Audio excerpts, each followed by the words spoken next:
So hello students, space in architecture हम बात करने वाले हैं पॉजिटिव स्पेस और नेगेटिव स्पेस की कि किसी एक बिल्डिंग के अंदर पॉजिटिव स्पेस के काउंट पे हम किसे ले सकते हैं और किन चीज़ों को हम नेगेटिव स्पेस के टर्म में लेंगे।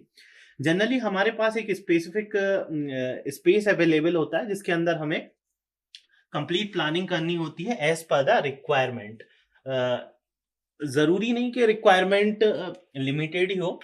रिक्वायरमेंट डिपेंड करती है कि नंबर ऑफ पर्सन कितने हैं यूज करने वाले। अगर हम रेसिडेंशियल बिल्डिंग की बात कर रहे हैं तो हम इसमें जो स्पेस को कुछ इस तरीके से यूज में लेके आते हैं कि मोस्ट मैक्सिमम से मैक्सिमम जो जगह है वो प्रॉपर यूज हो रही हो, कोई भी बहुत ज्यादा एरिया या बहुत ज्यादा स्पेस आपका सर्कुलेशन एरिया में ना जा रहा हो या पैसेज के टर्म में ना आ रहा हो।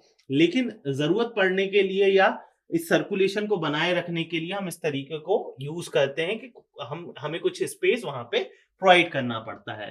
तो इन्हीं चीजों पर डिपेंड करता है आपका पॉजिटिव स्पेस और नेगेटिव स्पेस। तो सबसे पहले हम बात करते हैं कि पॉजिटिव स्पेस क्या है।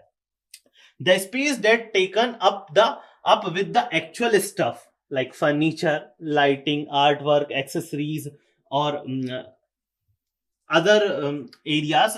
जस्ट लाइक आपका कोई फर्नीचर में जैसे सोफा रखा हुआ है, टेबल रखा हुआ है, डाइनिंग टेबल रखा हुआ है, तो जो आपका कंप्लीट स्टफ है जो पूरा यूज में आ रहा है that is called your positive space.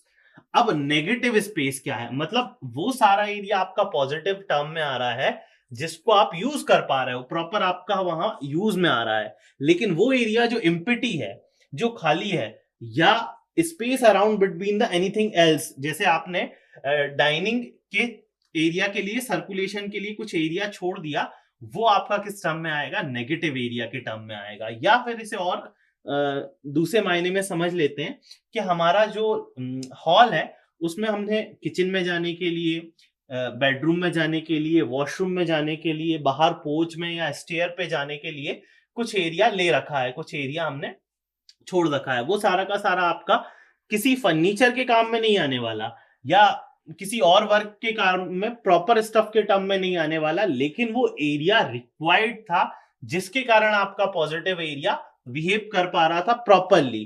तो वो आपका किस टर्म में आएगा? वो एम्प्टी एरिया आपका नेगेटिव स्पेस के टर्म में आएगा। अगर डेफिनेशन के टर्म में हम देखें तो the negative space empty space around between the any everything else more often than the not highlighting or showcasing everything।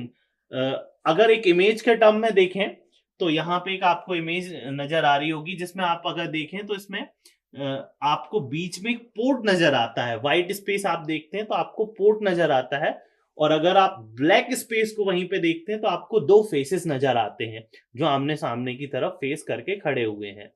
अगर कोई व्हाइट पोर्ट को देख रहा है तो उसके लिए जो ब्लैक स्पेस है या ब्लैक कलर की जो जगह है वो उसको नेगेटिव एरिया के टर्म में लेगा। वहीं अगर हम ब्लैक कलर में जो दो फेसेस बने हुए हैं आमने सामने, उन्हें हम अगर देख रहे हैं तो जो व्हाइट फेस में पोर्ट बना हुआ है वो उस चीज के लिए क्या हो जाएगा? नेगेटिव एरिया हो जाएगा। हालांकि नेगेटिव एरिया और पॉजिटिव एरिया या नेगेटिव स्पेस और पॉजिटिव स्पेस ये दोनों ही उतने ही इंपॉर्टेंट होते हैं जितना कि आपका एक आर्किटेक्चर को फंक्शनली बनाने के लिए कोई और दूसरे पॉइंट इंपॉर्टेंट होते हैं।